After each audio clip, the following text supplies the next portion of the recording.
Hi everybody, this review is on the final Mission Impossible movie, Mission Impossible The Final Reckoning.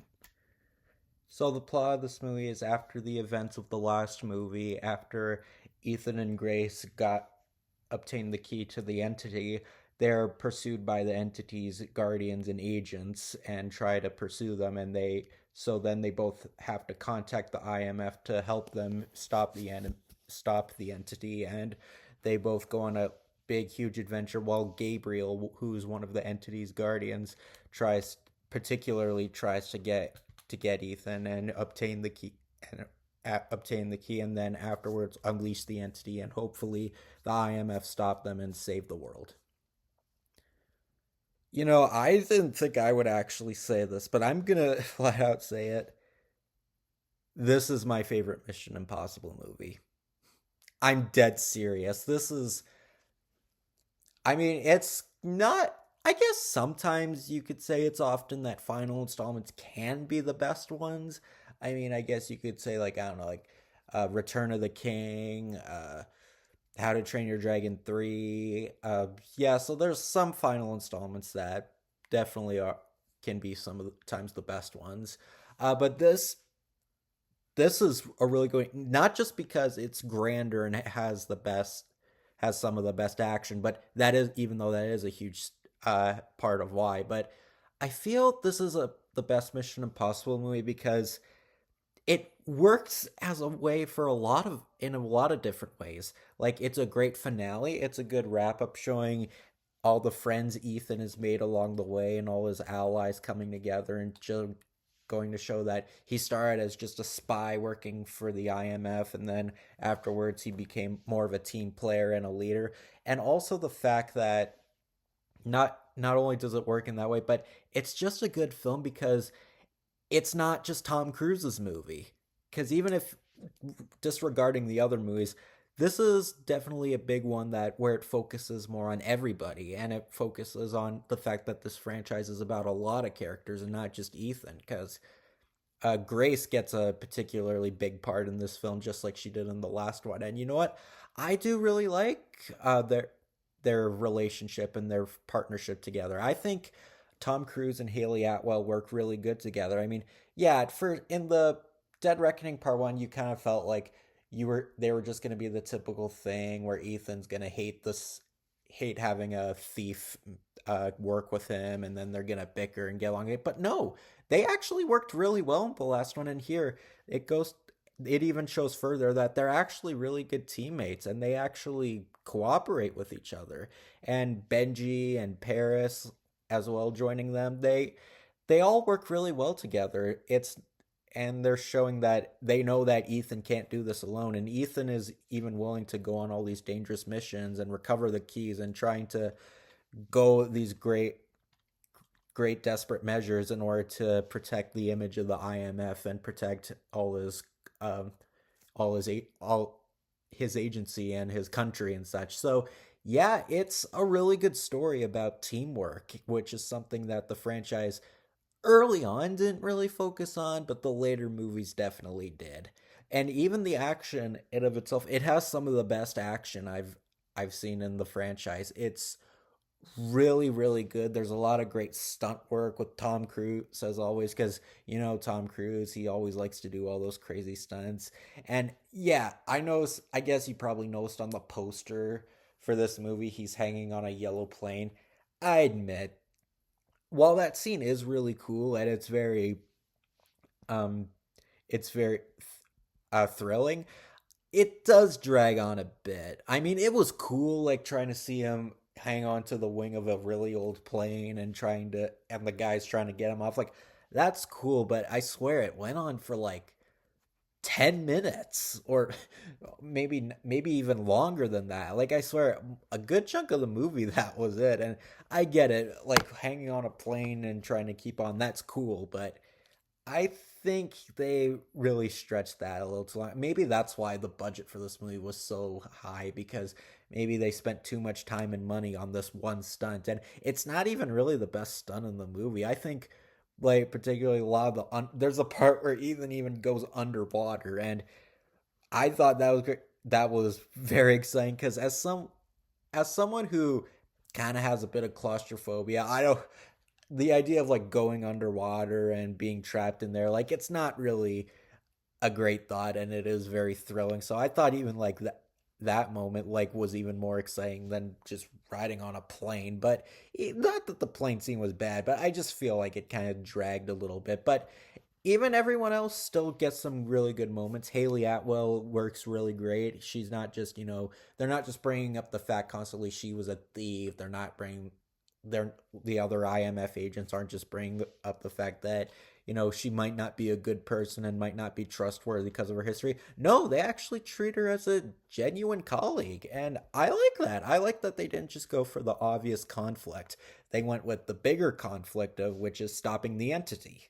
And yeah, it was a really good send off to the franchise. Stopping a huge AI system, I think, was a really good way to end the series, not just having everything be about terrorists or enemy spies or anything. Sometimes even the larger, more powerful, inhumane threats are sometimes the most powerful. So that was, in hindsight, a pretty good message to send off the Mission Impossible franchise. And I think it really works well. There's a lot of great action and lots of great performances.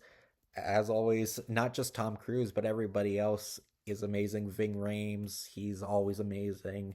Haley Atwell's always great to see. Simon Pegg's always likable. It has a bunch of great actors in it, and like I said before, this even though this is Tom Cruise's franchise, he still has a lot of great likable characters to work with in these movies. So I'm glad that this movie focused on more stuff rather than just Ethan going on one mission. He's being joined by a bunch of more people. So it was a really good send off to the franchise. A lot of great action, some pretty emotional moments, and some of the best stunts of the franchise. So yeah, I really liked Mission Impossible, this new one, The Final Reckoning. It's a really great end to the series, and I don't want to know another one. I think this is a great way to end the series. I don't think we need another Mission Impossible. We don't need a ninth Mission Impossible. Nine's too much. So, and Tom's not getting any younger. So, yeah, I think this is a really good send off to the franchise. If you love these movies, or if you love most of them, even, this is a really good one to check out. It's worth watching on a big screen, although I didn't see it on the biggest screen, but it's still a really good movie nonetheless, and I can't recommend it enough. Okay, the trailers that I got before the movie, I got Fantastic Four: The First Steps. But okay, maybe not to the extent of Deadpool and Wolverine, but this is the most excited I have been for an MCU movie in such a long time. This is looking more promising every time I see a trailer for it. It looks like it could be the best Fantastic Four movie. Not that that's really, I mean, I didn't mind the Tim Story movies. I thought they were okay for what they were, but this movie looks way better. It's embracing the cosmic setting, it's embracing like the futuristic vibe to it, and it even feels like very much like a Silver Age style Fantastic Four, which just makes sense because that's around the time the Fantastic Four were popular. And Galactus, glad they're doing him right this time, and he's not just a space cloud. So yeah, the style and the cast and the whole feel of it, I think this has the potential to be one of the best MCU movies due to the fact that it looks like it's embracing the style of Fantastic Four and just instead of just following another MCU formula. So, yeah, I'm pretty excited for Fantastic Four. I really have hope for it. Superman. Okay, admittedly, this doesn't look as awful as I was expecting. Honestly, it looks kind of good, I'd say, but I still doubt this is going to be good. I mean, maybe it's not bad, but I mean, it doesn't look as bad as I was hoping because James Gunn really can't translate comic books well. Heck, I don't think James Gunn's really that great of a director in general. I mean, I liked the first Guardians of the Galaxy.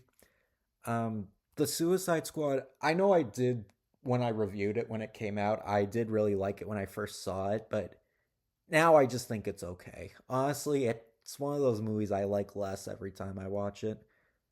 Guardians Volume 2 was horrendous. Peacemaker was horrendous. Movie 40, the less I say about movie 43, the better.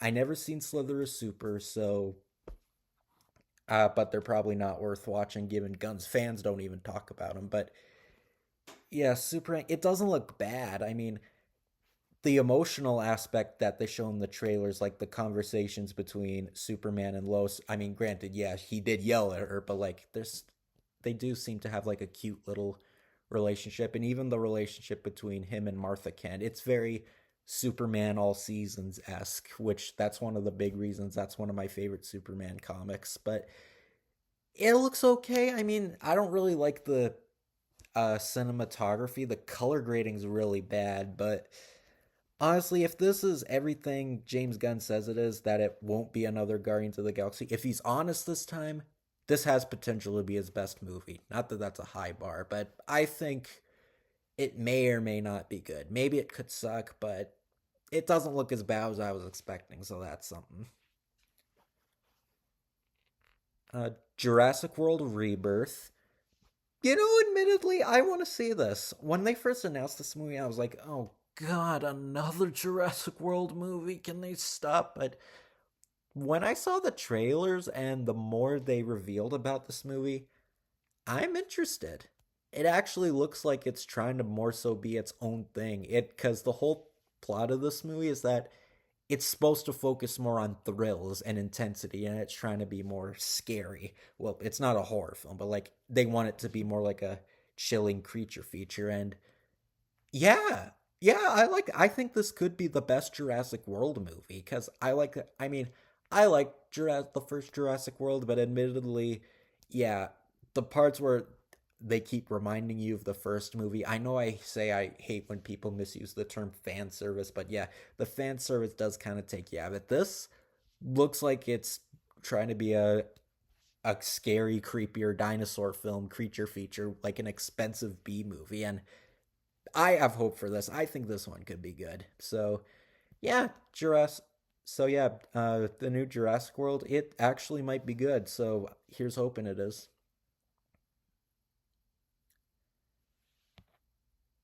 Smurfs. Well, this looks disappointing. You know, when they first announced this movie, I was like, okay, another Smurfs movie. It was animated, so I was like, okay, so maybe this could be good. And the fact they said it was a musical, I was like, musical Smurfs? I mean, that's not a bad way to do it. And then when saw the trailer, when the first trailer for this movie came out, I was kind of on board for the first couple seconds.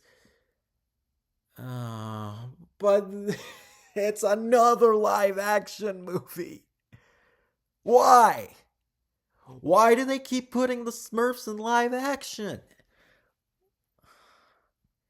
Like when the trailer first started, I remember when the first trailer for the movie came out, I was like, when it started, I was like, okay, this look good. And then the trailer narrator said, you know what? When a modern day kids movie has a trailer narrator, which is an outdated thing, you probably know it's gonna be bad. It's a to save their world. I was like, oh no, please don't say they must come to ours. Please don't say they must come to ours. They must come to ours. And I'm like, why are directors so obsessed with putting the Smurfs in the real world? Do people just think Smurfs are that boring?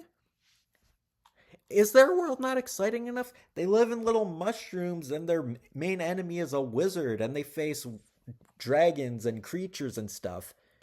Is that boring? Is that not interesting? How is the real world more interesting than that? The real world sucks, and I would know because I live in the real world.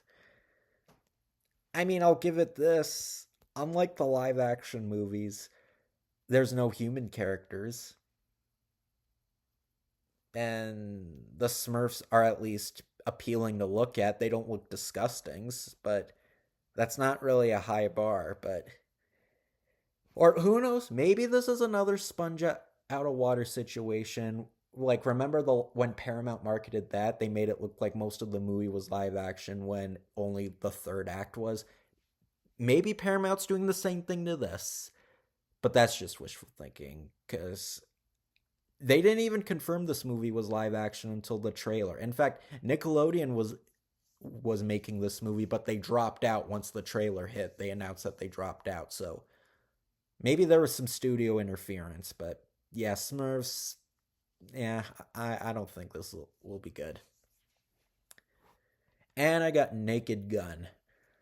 I I might be good. I've only seen the first Naked Gun movie. I never saw the other two, but this one it might be okay. I didn't really know what to think, but the last joke in the trailer was pretty funny. It was a OJ Simpson joke where like the cast it's supposed to show that the characters in the movie are the children of the characters from the original, and when that one guy looked at OJ Simpson's photo, he just looks at the audience and goes, mm-mm. And like, I know that's an easy joke, but that was actually pretty funny, like a little meta joke. That was if the joke got Chaser got one laugh out of me, it's probably worth watching, and it's refreshing seeing Liam Neeson in a different kind of movie, one where he's not just another typical assassin or a hitman who's revenge hungry because of a thing related to family. So it's nice seeing Liam Neeson in a different type of role because I think he's a good actor. So I think he should be more versatile. He can't play those assassins, do those assassin movies forever. So yeah, I don't know about Naked Gun, but I guess maybe it could be funny if it's done right. So yeah.